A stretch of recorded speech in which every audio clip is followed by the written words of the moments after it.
ಕೊಡಿಸಲಿ ಅವರು. ಅದು ಬಿಟ್ಟು ರಾಜಕೀಯ ಮಾಡೋದಲ್ಲ, ಸ್ವಾಮೀಜಿಗಳು ಮಠದಲ್ಲಿ ಕೂತ್ಕೊಂಡು ರಾಜಕೀಯ ಮಾಡೋದಲ್ಲ. ಆದಿಚುಂಚನಗಿರಿಯಲ್ಲಿ ಒಂದೂವರೆ ಗಂಟೆಯ ಕಾಲ ನಿರ್ಮಲಾನಂದ ಸ್ವಾಮೀಜಿ ಹತ್ರನೇ ಎಲ್ಲವನ್ನು ಬಿಡಿಸಿ ಹೇಳಿದ್ದಾನೆ ಅವನು. ಧರ್ಮಸ್ಥಳ ಪ್ರಕರಣ, ಎಸ್ಐಟಿ ವರದಿ ಅಪೂರ್ಣ, ತೀರ್ಪು ಮುಂದೂಡಿಕೆ. ನಿರ್ಮಲಾನಂದ ಶ್ರೀಗಳಿಂದ ಅಭಯ, ತನಿಖಾ ತಂಡದ ವಿರುದ್ಧ ತಿಮರೋಡಿ ಆಕ್ರೋಶ. ಧರ್ಮಸ್ಥಳದಲ್ಲಿ ನಡೆದಿದೆ ಎನ್ನಲಾಗ್ತಿರುವ ಕೊಲೆ, ಬಲವಂತವಾಗಿ ಮೃತದೇಹಗಳ ಹೂತು ಹಾಕಿರುವ ಪ್ರಕರಣದ ಸಂಬಂಧ ಹಲವು ಪ್ರಮುಖ ಬೆಳವಣಿಗೆಗಳು ವರದಿಯಾಗಿವೆ.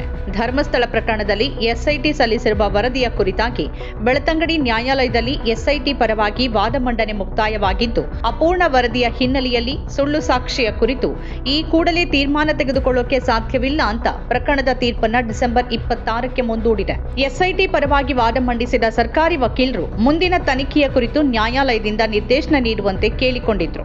ವಾದ ಆಲಿಸಿದ ನ್ಯಾಯಾಲಯ ಎಸ್ಐಟಿ ನ್ಯಾಯಾಲಯದಲ್ಲಿ ಸಲ್ಲಿಸಿರುವ ವರದಿ ಪರಿಪೂರ್ಣ ವರದಿಯಲ್ಲ, ಇದರಿಂದಾಗಿ ಸುಳ್ಳು ಸಾಕ್ಷಿಯ ಕುರಿತು ತೀರ್ಮಾನ ತೆಗೆದುಕೊಳ್ಳುವುದು ಸಾಧ್ಯವಿಲ್ಲ, ಸೂಕ್ತ ಕಾನೂನು ಸಲಹೆ ಪಡೆದು ಅಂತಿಮ ವರದಿಯನ್ನು ಸಿದ್ಧಪಡಿಸುವಂತೆ ನ್ಯಾಯಾಲಯ ಎಸ್ಐಟಿಗೆ ಸೂಚಿಸಿದೆ. ಲಭಿಸಿರುವ ತಲೆಬುರುಡಿಯ ಸಾಕ್ಷಿ ಆರೋಪಿಗಳ ಸುಳ್ಳು ಸಾಕ್ಷಿಯನ್ನ ಸಾಬೀತುಪಡಿಸುತ್ತೆ, ಕೂಡಲೇ ಮುಂದಿನ ಕ್ರಮಕ್ಕೆ ಆದೇಶಿಸಿ ಅಂತ ವಕೀಲರು ವಾದಿಸಿದ್ರು.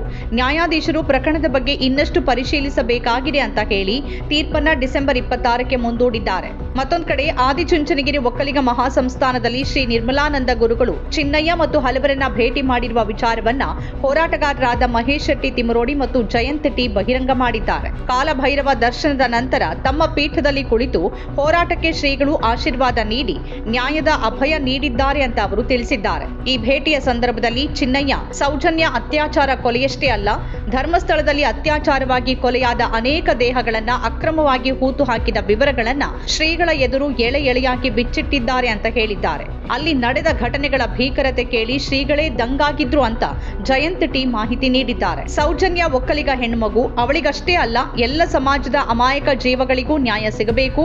ನಿಮ್ಮ ಹೋರಾಟದ ಜೊತೆಗೆ ನಾವಿದ್ದೇವೆ, ಮಠ ಇದೆ.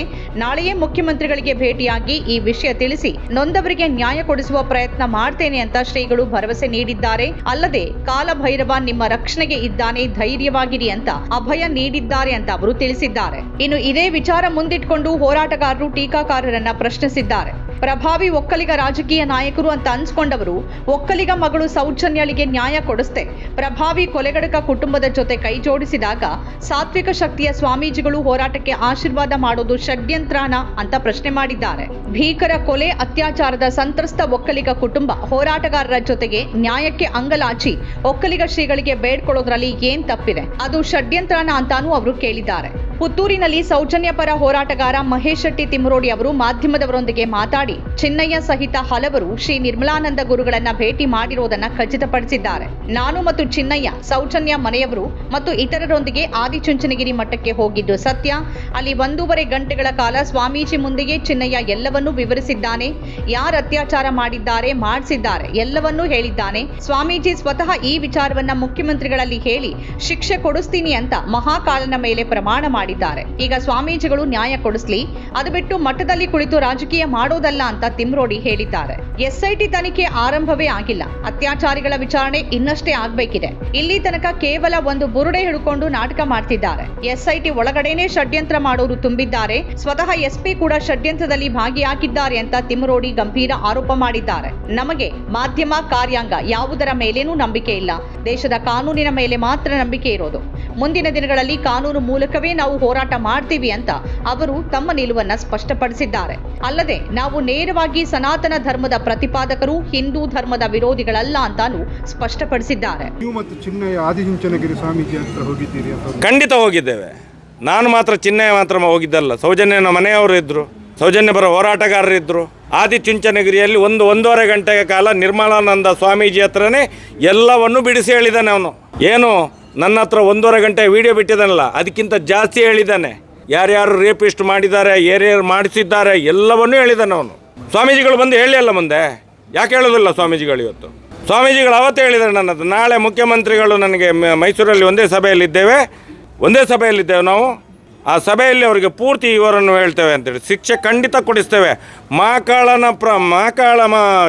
ಮಹಾಕಾಳನ ಮೇಲೆ ಪ್ರಮಾಣ ಮಾಡಿದ್ದಾರೆ ಅವರು, ಶಿಕ್ಷೆ ಕೊಡಿಸ್ತೇವೆ ಅಂತ ಹೇಳಿ. ಯಾರು? ನಿರ್ಮಲಾನಂದ ಸ್ವಾಮೀಜಿ ಅವರು. ಕೊಡಿಸಲಿ ಅವರು. ಅದು ಬಿಟ್ಟು ರಾಜಕೀಯ ಮಾಡೋದಲ್ಲ. ಸ್ವಾಮೀಜಿಗಳು ಮಠದಲ್ಲಿ ಕೂತ್ಕೊಂಡು ರಾಜಕೀಯ ಮಾಡೋದಲ್ಲ. ಯಾವ ಸ್ವಾಮೀಜಿಗಳು ಬೇಕಾದ್ರೆ ಇರಲಿ, ನಾವು ನೇರವಾಗಿ ಸನಾತನ ಹಿಂದೂ ಧರ್ಮದ ಪ್ರತಿಪಾದಕರು. ನಾವು ಹಿಂದೂ ಧರ್ಮದ ವಿರೋಧಿಗಳಲ್ಲ. ಇವತ್ತು ಹೇಳ್ತೇನೆ, ಮುಂದೆ ಹೇಳಿದ್ದೇನೆ, ಹಿಂದೆ ಹೇಳ್ತೇನೆ. ಸರ್, ನಿಮ್ಮ ಪ್ರಕಾರ SIT ತನಿಖೆ ಪೂರ್ಣ ಆಗಿದೆ? ಸ್ಟಾರ್ಟೇ ಆಗಲಿಲ್ಲ, ಇನ್ನೂ ಆಗಬೇಕಷ್ಟೇ. ಅತ್ಯಾಚಾರಿಗಳ ವಿಚಾರಣೆ ಇನ್ನೂ ನಡಿಬೇಕಷ್ಟೇ. ಇಲ್ಲಿ ತನಕ ಯಾರು ಬರೀ ಒಂದು ಬುರುಡೆಯನ್ನು ಹಿಡ್ಕೊಂಡು ನಾಟಕ ಮಾಡ್ತಿದ್ದಾರೆ ಅಷ್ಟೇ. SIT ಒಳಗಡೆ ಪ್ರಪಗಂಡ ಮಾಡುವಂಥವ್ರು, ಷಡ್ಯಂತ್ರ ಮಾಡುವವರು ಈ ಮೈನ್ ಸ್ಟ್ರೀಮ್ ಮೀಡಿಯಾಗೆ ಯಾರು ಮಾಹಿತಿ ಎಲ್ಲ ಕೊಡ್ತಾರೆ, ಏನು ಷಡ್ಯಂತ್ರ ಮಾಡ್ತಾ ಇದ್ದಾರೆ. SIT ಒಳಗಡೆ ತುಂಬ ಅಧಿಕಾರಿಗಳಿದ್ದಾರೆ, SP ಕೂಡ ಇದ್ದಾರೆ ಅದರಲ್ಲಿ. ಮುಂದಿನ ದಿನಗಳಲ್ಲಿ ಗೊತ್ತಾಗ್ತದೆ. ನಾವು ಮುಂದಿನ ದಿನಗಳಲ್ಲಿ ಕಾನೂನು ರೀತಿಯ ಹೋರಾಟವನ್ನು ಮಾಡ್ತೇವೆ. ನಮಗೆ ಯಾರ ಮೇಲೆ ನಂಬಿಕೆ ಇಲ್ಲದಾಗೆ ಆಗಿದೆ. ಇವತ್ತು ಯಾರ ಮೇಲೆ ನಂಬಿಕೆ ಇಲ್ಲದಾಗೆ ಆಗಿದೆ. ನಮಗೆ ಮೈನ್ ಸ್ಟ್ರೀಮ್ ಮಾಧ್ಯಮದ ಮೇಲೆ ನಂಬಿಕೆ ಇಲ್ಲ, ಕಾರ್ಯಾಂಗದ ವ್ಯವಸ್ಥೆಯ ಮೇಲೆ ನಂಬಿಕೆ ಇಲ್ಲ. ಈ ದೇಶದ ಕಾನೂನಿನ ಮೇಲೆ ಮಾತ್ರ ನಂಬಿಕೆ ಇರುವಂಥದ್ದು. ಮುಂದಿನ ದಿನಗಳಲ್ಲಿ ಕಾನೂನು ರೀತಿಯ ಹೋರಾಟವನ್ನೇ ನಾವು ಮಾಡ್ತೇವೆ.